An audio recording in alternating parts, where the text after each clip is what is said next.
Salut à tous, Backseat, c'est votre émission d'actualité politique. Si tu veux faire partie des soutiens de l'émission, n'hésite pas à cliquer sur le lien dans la description. Ça va, écoutez, voilà. Ouais, quoi Voilà. Non, mais le monde, quoi. Enfin, le monde. non, je mais veux dire, tout de suite, oui, bah oui. le monde va mal. Bah écoutez, en plus moi je suis un peu maso des fois, et cette semaine j'ai décidé d'aller traîner un peu sur un site obscur, un site bizarre où des gens très assertifs utilisent des emojis fusés pour leverage le marché ou célébrer chaque percée de l'IA. Je parle évidemment de LinkedIn. Ah, Voilà. bien sûr. C'est une terre assez étrange, hein, Ah ouais, et je parle particulièrement d'un post publié par un patron d'agence d'influence marketing. Il évoque des tables rondes qui ont été organisées ces derniers jours par des députés qui, quand ils ne sont pas occupés par des tests salivaires avec Élise Lucet, réfléchissent à la nouvelle version, visiblement, de la loi influenceur qui pourrait être présentée dans un peu plus d'un mois. Ah.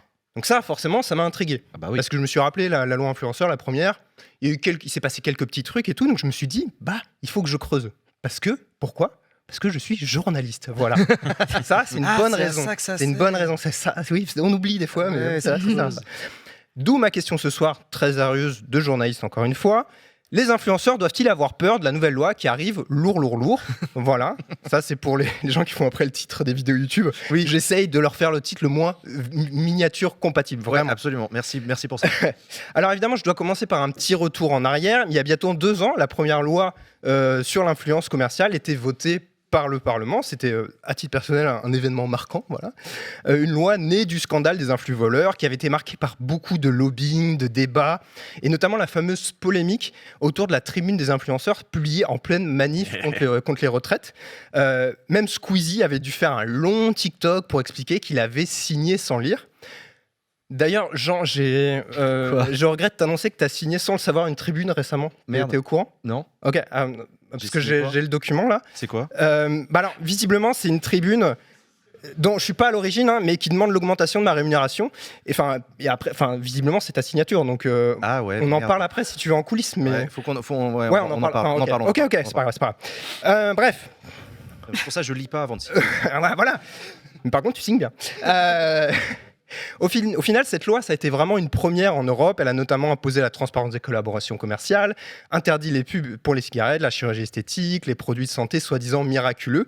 Même la pub pour les jeux d'argent et les placements de produits financiers c'est plus encadré désormais. Et on le voit, hein, le milieu, globalement, il est quand même plus transparent, les abonnés plus attentifs. Alors pour moi, c'est un peu un drame parce qu'avant, j'adorais essayer de jouer à repérer les publicités masquées, etc. Pour moi, c'était super gamifié, en fait, c'était génial. Mais bon, moi, j'imagine que le respect de la loi passe avant mon amusement personnel, donc passons. Après, il faut aussi dire que les influenceurs qui font n'importe quoi avec la promotion de produits interdits ou la transparence de leur publicité, ça existe encore. D'un autre côté, il y a certains influenceurs qui estiment ne pas savoir quoi faire avec des cas très particuliers, notamment les cadeaux offerts, par exemple une part de galette certes délicieuse, ou des invitations à des événements. Et la répression des fraudes, elle manque encore terriblement de moyens pour contrôler le flot de publications quotidiennes sur les réseaux sociaux. Fin 2023, j'avais fait une chronique que j'ai complètement oubliée, vraiment. Non, je suis tombé dessus par hasard. J'ai l'impression que je fais un blackout à chaque fois que je viens en plateau. Je suis dans Severance ou j'en sais rien, mais vraiment un truc, j'oublie tout ce qui se passe en plateau. Voilà, vraiment. Mais j'avais fait une chronique là-dessus et j'expliquais que même Bruno Le Maire a dit qu'il fallait rectifier le tir sur certains aspects. Il y avait eu donc des ordonnances. Même Bruno Le Maire. Ah non, mais même Bruno Le Maire, c'est ce que j'ai écrit. Hein. Et donc, il y a eu des ordonnances, il y a des décrets d'application qui sont encore en attente. Mais bon, la loi, elle est bien effective. Mais ça, c'était que le début du travail. C'est ce que j'ai compris en travaillant sur la V2, on va dire. Car au-delà des améliorations sur la régulation commerciale, qui pourraient aussi bientôt dépendre de la réglementation européenne et notamment du Digital Fairness Act, d'autres sujets ont été vite mis en avant, et pas tant pour réguler le monde de l'influence, plutôt que pour l'accompagner et l'aider. C'est notamment pour ça Il y a Gaspard. T'as vu ? Oui, il y a Gaspard G. Oui, il y a Gaspard G. Bah oui. Il allait à l'Assemblée nationale ? Bah ouais. Non, Non, je cherche un truc pour te couper. C'est marrant que tu dis ça. On faisait une blague sur le fait que tu me coupes tout le temps dans mes chroniques, juste avant que je passe en plateau. C'est notamment pour ça qu'ont lieu ces nouvelles discussions entre représentants du milieu, influenceurs, donc Gaspard G notamment, et députés. J'ai demandé à Bénédicte de Kersozon, déléguée générale de l'Union des métiers de l'influence et des créateurs de contenu, dont Gaspard G est secrétaire général depuis pas longtemps, de m'en dire un peu plus sur les enjeux qui ont pu être abordés. Et selon elle, elle m'a parlé du du meilleur cadre, d'un meilleur cadre nécessaire pour la fiscalité, mais aussi d'un besoin de reconnaissance des institutions et de meilleur financement du milieu. Elle m'a dit ceci notamment.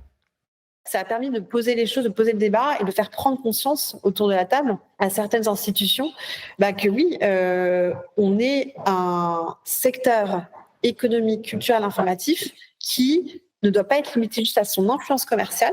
Et il faut que ces institutions-là prennent l'espace qui leur revient en fait. On ne peut pas se dire juste aujourd'hui le modèle fonctionne très bien, les créateurs doivent continuer à percevoir les revenus uniquement des marques et ça suffit. Non, c'est pas possible parce que in fine, l'objectif qu'on a tous, c'est que cet espace numérique il soit de qualité, il soit créatif, innovant. Et pour le rester, il faut un modèle économique durable. Donc là, c'est un peu les deux pieds et les deux focus qu'on a fait pendant ces tables rondes.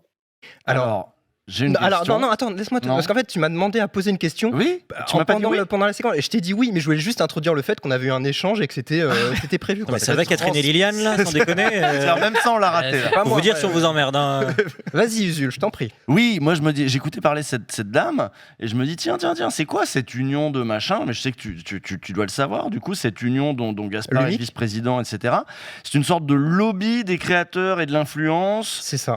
Parce qu'elle parle comme business, elle. On n'est pas tellement sur un syndicat de travailleurs de l'influence, on est plutôt sur un lobby des acteurs de l'influence. En fait, ce qu'il faut savoir, effectivement, c'est que l'UMIC s'est créé en marge des négociations sur la première loi influenceur pour être pour devenir l'interlocuteur principal. Et effectivement, il y a dedans des grosses agences, il y a aussi beaucoup de créateurs de contenu, mais c'est vrai que sur le périmètre, en tout cas, des personnes qui peuvent défendre, c'est vrai que là, on peut discuter, c'est quand même beaucoup de personnalités et d'agences quand même déjà très installées dans le les panier. On les avait longuement interviewés dans l'émission Backseat. Avec Karine Fernandez, notamment. Karine Fernandez, voilà. Backseat, c'est quoi?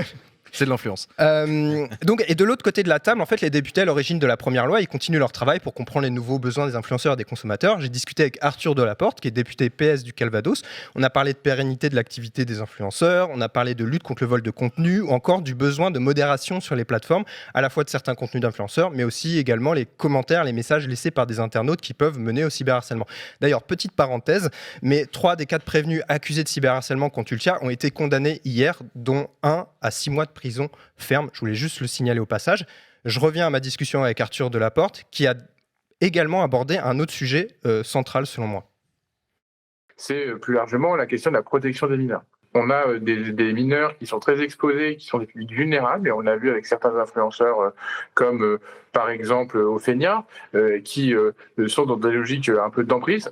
Il faut réussir à voir comment on arrive à faire en sorte que les mineurs, en dessous d'un certain âge, ne puissent pas accéder en fait aux réseaux sociaux ou à certains types de contenus.